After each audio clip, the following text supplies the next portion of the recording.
ನಮಸ್ಕಾರ ರೀ ಎಲ್ಲರಿಗೂ. ಇವತ್ತು ನಾನು ನಿಮಗೆ ಲಸೂನಿ ಮೇಥಿ ಮಾಡೋದನ್ನು ಕಲಿಸ್ತೀನಿ ರೀ. ಹೋಟೆಲ್ ಸ್ಟೈಲ್ ಮಾಡ್ತೀವಲ್ಲ ಹಾಗೆ. ಏನಿಲ್ಲ, ಅದಕ್ಕೆ ಮೊದಲಿಗೆ ಒಂದು ಸೂಡು ಮೆಂತ್ಯನ ಸೋಸ್ಕೊಂಡು ಚೆನ್ನಾಗಿ ತೊಳ್ಕೊಂಡು ಅದನ್ನು ನೀರು ಬಸಿಯೋ ಹಾಗೆ ಇಟ್ಬಿಟ್ರೆ ಸಾಕು. ಇದು ಲಸೂನಿ ಮೇಥಿಗೆ ಅಂದರೆ ನೀವು ಬೆಳ್ಳುಳ್ಳಿನೇ ಭಾಳ ತೊಗೋಬೇಕು ರೀ. ಮೊದಲು ಕ್ಲೀನ್ ಮಾಡಿ ಇಟ್ಕೊಂಡಿದ್ದು ಮೆಂತ್ಯನ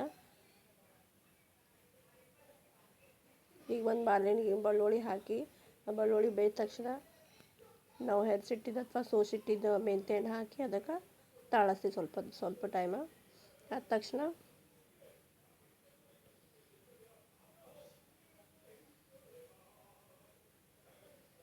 ಅದು ಇನ್ನೊಂದು ಸೀಕ್ರೆಟ್ ರೆಸಿಪಿ ಇದ್ರೊಳಗೆ ಗೋಡಂಬಿ ಹಾಕ್ರಿ. ನೆನೆಸಿದ ಗೋಡಂಬಿ, ಬಿಳಿ ಎಳ್ಳು ಹಾಕಿ ಅದು ಪೇಸ್ಟ್ ಆದ ತಕ್ಷಣ ಇನ್ನೊಂದು ಬಾಣಲೆಗೆ ನಾವು ಬೆಳ್ಳುಳ್ಳಿ ಎಲ್ಲ ಹಾಕ್ಕೊಂಡು ನುಣ್ಣಗೆ ಬ್ರೌನ್ ಕಲರ್ ಬರುವಂಗೆ ಹುರ್ಕೊಂಡು, ಅದಾದ ತಕ್ಷಣ ನಾನು ಉಳ್ಳಾಗಡ್ಡಿ ಹಾಕೇನಿ ರೀ. ನಿಮಗೆ ಬೇಕಾದ ಸಾಯ್ದಾಗ ಅಂದಾಜು 2 ಉಳ್ಳಾಗಡ್ಡಿ ತೊಗೊಂಡು ನಾವು ಅದನ್ನು ಬೇಯಿಸ್ಕೋಬೇಕು ರೀ. ಅದಾದ್ಮೇಲೆ ನಾ ಇದಕ್ಕೆ ಅರಿಶಿನ, ಕೆಂಪು ಖಾರದ ಪುಡಿ, ಹಿಂಗೆ, ಕೆಂಪದ ಖಾರದ ಪುಡಿ ಅರ್ಧ ಚಮಚ ಹಾಕ್ರಿ.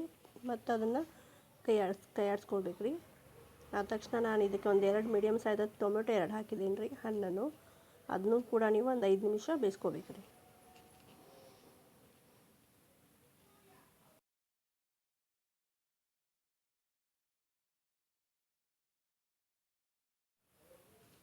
ಚೆನ್ನಾಗಿ ಬೆಂದ್ಮ್ಯಾಗ ರೀ ಅದಕ್ಕೆ ಗರಂ ಮಸಾಲ ಹಾಕಿ ಅಂತ ನಾವು ಗೋಡಂಬಿ ಮತ್ತು ಬಿಳಿ ಎಳ್ಳು ಮಾಡಿದ್ದು ಪೇಸ್ಟ್ ಇತ್ತಲ್ಲ ರೀ, ಅದನ್ನು ಹಾಕಿ ಅದಕ್ಕೆ ಕೈ ಆಡಿಸ್ರಿ.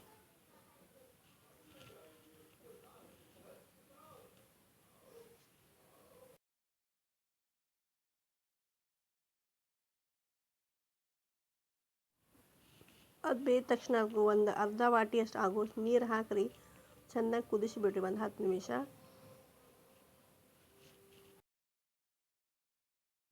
ಇದು ಹೋಟೆಲ್ ಸ್ಟೈಲ್ ಮಾಡೋ ಲಸೂನಿ ಮೇಥಿ ನಾವು ಎಷ್ಟು ನೀವು ಬೇಯಿಸ್ತೀರಿ, ಎಷ್ಟು ಕುದಿಸ್ತೀರಿ ಅಷ್ಟೇ ನಿಮ್ಗೆ ಟೇಸ್ಟಿಯಾಗಿ ಕ್ರೀಮಿಶಾಗಿ ನಿಮಗೆ ರೆಡಿ ಆಗ್ತದೆ ರೀ.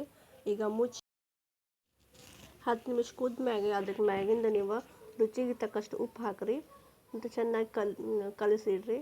ಅದಾದ್ಮೇಲೆ ಕೊನೆಗೆ ನಾವು ಉಪ್ಪೆಲ್ಲ ಹಾಕಿದ್ಮ್ಯಾಗ ರೀ ನಾವು ಮೆಂತ್ಯ ಏನು ಬಾಡಿಸ್ಕೊಂಡು ಇಟ್ಟಿದ್ದಲ್ಲ ರೀ, ಬೆಳ್ಳುಳ್ಳಿ ಮೆಂತ್ಯ ಅದನ್ನು ಹಾಕಿ ಚೆನ್ನಾಗಿ ಕಲಿಸಿದ್ರೆ ನಿಮ್ಮದು ಹೋಟೆಲ್ ಸ್ಟೈಲಿದ್ದು ಲಸೂನಿ ಮೇಥಿ ಅದನ್ನು ರೆಡಿ ಆಗ್ತದೆ ರೀ.